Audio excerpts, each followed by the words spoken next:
Gusto kong talakayin ngayon, mga kapatid at mga kaibigan, yung mababasa po natin dito sa John 17:3. Sa Tagalog po ay ganito yung ating mababasa. At ito ang buhay na walang hanggan, na ikaw ay makilala nila na iisang Diyos na tunay at siyang iyong sinugo sa makatuwid bagay, si Jesucristo. Ito ay palasak na paksa pero walang katapusang diskusyon, mga kapatid at mga kaibigan, Pastor. Dahil nga naman, kaya napipilitan na talagang hindi matanggap ng marami ng Espiritu at ang Panginoon Jesus ay Diyos dahil malinaw ang sinasabi ng talata na ikaw ay makilala nila na iisang Diyos na tunay. Bakit kinikilala natin si Kristo, Espiritu na Diyos? Gayong ang ina-address ng Panginoon na iisang Diyos lang ay sama. Okay, ating pansin itong sa John chapter 17, verse 1 up to 3. When Jesus had spoken these words, He lifted up His eyes to heaven and said, Father, so ang kausap nito ay Father, not the siyang Father. The hour is come, glorify Thy Son, that the Son may glorify Thee, since Thou hast given Him power over all flesh, to give eternal life to all whom Thou hast given Him. And this is eternal life, that they may know Thee, the Father, the only true God.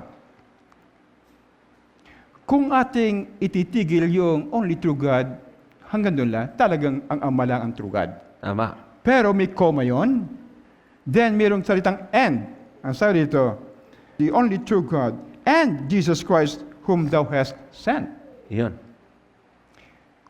Siguro sabi, hindi mo maliwanag na kasama si Jesus Christ doon. Diba? Pero inyong mapapansing maliwanag yon kung babasa tayo ng isang teksto na ganoon din ang construction ng pag-uusap. Inyong pansinin sa King James Version ng Genesis chapter 7 verse 23. Noah only remained alive.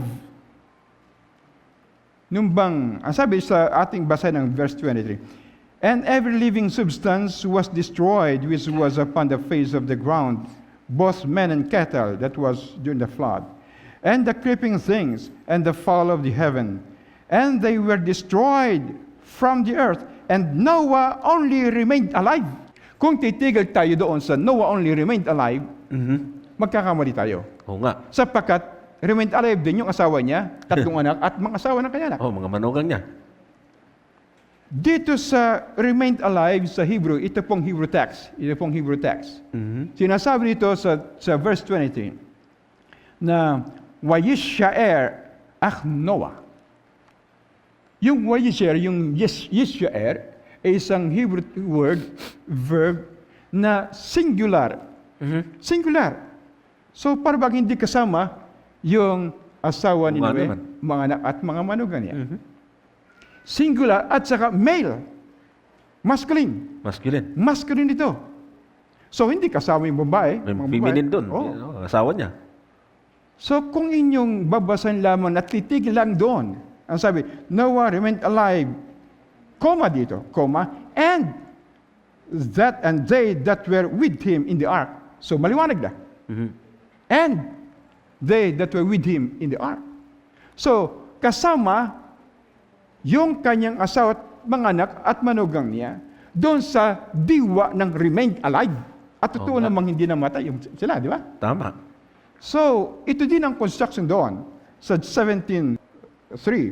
And this is life eternal, that they may know Thee, Father, the only true God. Yun ang description. This Father, only true God. Anong description doon sa Genesis? Ginawa, Noah only. Anong description? Remained alive. Diba? Oo nga. Pagkatapos, ang description dito sa John 17:3, may comma din. Comma. Tapos meron ding kasunod na and Jesus Christ whom Thou hast sent. So kasama din si Jesus Christ sa pagiging God. Yun. Kung hindi niyo isasama yung si Jesus Christ dito sa pagiging God, doon sa kinuha, huwag mo na rin isama yung Yung remain asawa. alive Diyos sa mga babae at saka kanyang anak at mga manugang. Iyon, ang ganda ng punto doon. Bakit nyo isasama? Bakit hindi nyo isasama ito at hindi rin nyo isasama doon sa ginawa yung kanyang manugang at mga anak? Ibig sabihin, Pastor, magiging inconsistent. Inconsistent. Dapat maging consistent ang interpretation nito. Yun. So, napakaganda mga kapatid, mga kaibigan, na kung i-interpret natin yung 17.3 ng John, na dahil nandun yung Come on. tanging, only true God. Only true God. At period. Hindi natin isasama si Kristo doon. Yun. Dapat, yung Genesis, ay ganoon din. Hindi sasama yung anak. Nag-iisang natirang buhay, Wala. si Noe, ay di wag na rin isama yung asawa. O di mali. Kaya ibig sabihin, kung binanggit yung salitang yon doon sa Genesis, ay tama din na banggitin ito, pero hindi nangangahulugan, hindi nakasama Oh. yung ating Panginoon. Doon Kung sa only true God. kasama, ibig sabihin, kung sapat parang construction, that is the Hebrew thought. Yun. That is the Hebrew way of expression ng bagay. Yun. Huwag natin gigit yung ating Hebrew way, ang ating Filipino way of expression at saka English way of expression. So ito sa King James Version, ito ang talagang tapat doon sa construction ng Hebrew text. Yan. Kaya't ang mabuti diyan ay kung hindi isinasama yung Jesus Christ sa pagiging Diyos, wag na rin ninyong isama yung yung asawa at mga anak niya at Ni mga Noe. manugang niya na remain alive. Tama. So mali ang inyong interpretation sapat remain alive yung sila. So ibig sabihin, kung babalikan natin yung 17.3 ng John, doon sa isang Diyos ng natunay, kasama yung Panginoong Hesus Because Kristo. of the end. Yun. Yung, And Jesus Christ. Oo. Di naman sa kuwan, Noah only remained alive, and Yun. yun ang nagpasama yun nagpaad. Kasi yung end nagpapaad yun Tama. sa karanasang remain alive. Ayan. Dito kay Kristo, you are the only true God. And, yun ang end niya nagpapasama kay Jesus Christ sa pagiging true God. Katulad na yun. So that is a Hebrew expression. Kaya mayroong nagsasabi, Pastor, na pagka mayroong and or kaya sa Tagalog ay at, nangangahulugan doon na iba. Iba. Yun ba ay mapagkakatiwalaan? So, inyong i-apply din. Yung bang asawa, mga anak, tatlong anak, at asawa nila, hindi rin kasama yon. Oo nga, no? Iba din yon. Oo nga. So, ibig sabihin, yun ay patay din? Hindi Remain naman. alive din Oh, hindi nga. Sino din Walo ang sila eh. diwa nung kinuha remain alive? So, ito dapat din sundin kay Jesus Christ, ang diwa ng true God. Yun. That is the parallelism. O kaya pala, naalala ko yung sinasabi mo, Pastor, ay kung Tagalog at English lang yung babasahin natin, di natin makikita ang punto. Yan. Pero dito, ginamit natin yung Tagalog at English, pero sa pag-a-analyze ng talata, pasok pa rin. At makikita pa rin natin yung tunay na diwa. Okay, so, ibig sabihin, sa mga gumagamit ng talatang ito, mga kapatid, mga kaibigan, para patunayan na ang Panginoon ay created or hindi sa Diyos, ay hindi pala ito matibay na basihan. Dahil nga, meron nakikita tayong katumbas ding salita na ginamit, pero hindi naman ibig sabihin ay yun lang. Katulad nga po ng sitwasyon ni Noe, na siya lang ang naiwang buhay. Pero 8 sila eh. Merong 7 hindi na isama doon. Ay, hindi na hindi na natin isasama doon sa buhay dahil buhay naman talaga yon. Okay, dito sa 17:3 ng John, makikita dito na that they may know the only true God. Sa Greek translation ng Sir Solomon translation, Hebrew translation, ito yung L. L. Pag sinabing L, Singular. singular ng Ng Elohim. Ng Elohim. Oh. Ang Elohim plural, Yan hindi po. singular. Opo. So ito, ang Father lang. Pero meron ding tumutukoy kay Jesus Christ, eternal life. Dito sa, and true God, dito sa 1 John chapter 5, verse 20.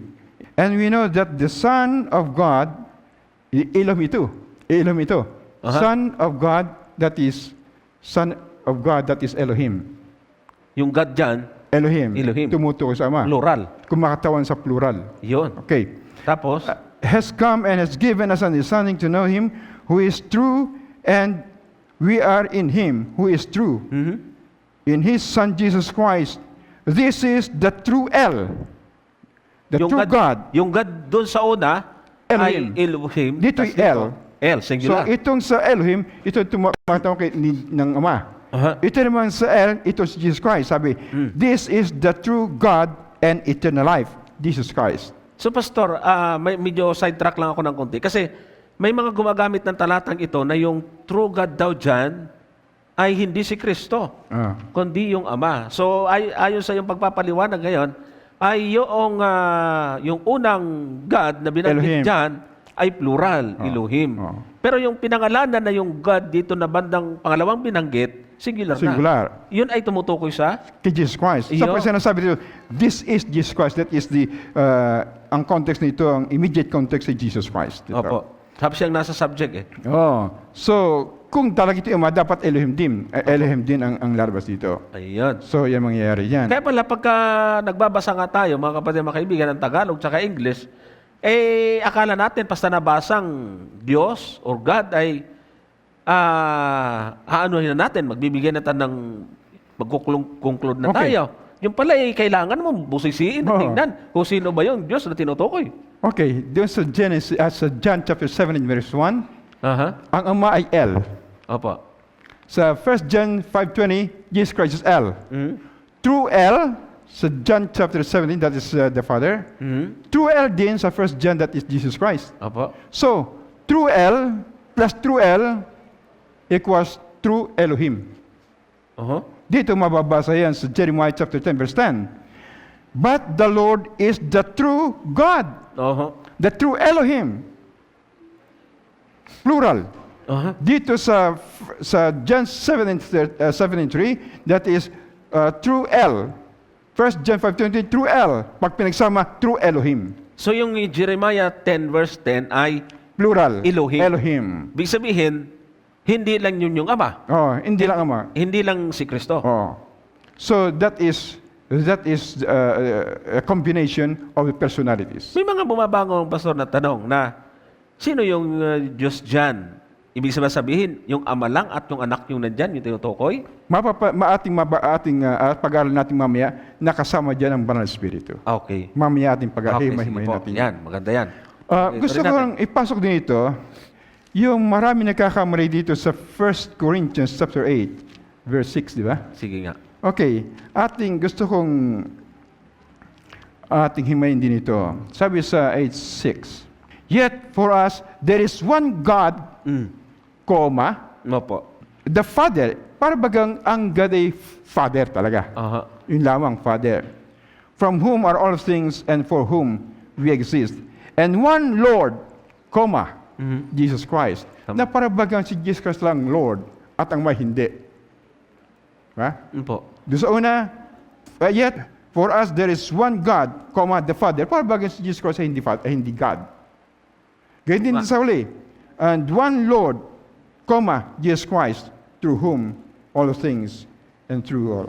Opo. So, para bagang ang Ama hindi Lord. Tama nga. Oo nga. Ngunit Kasi, kung ating titingnan itong Greek text, the Greek New Testament, ang sabi ay ganito, Hemin eis theos hopater. Walang koma dun sa theos.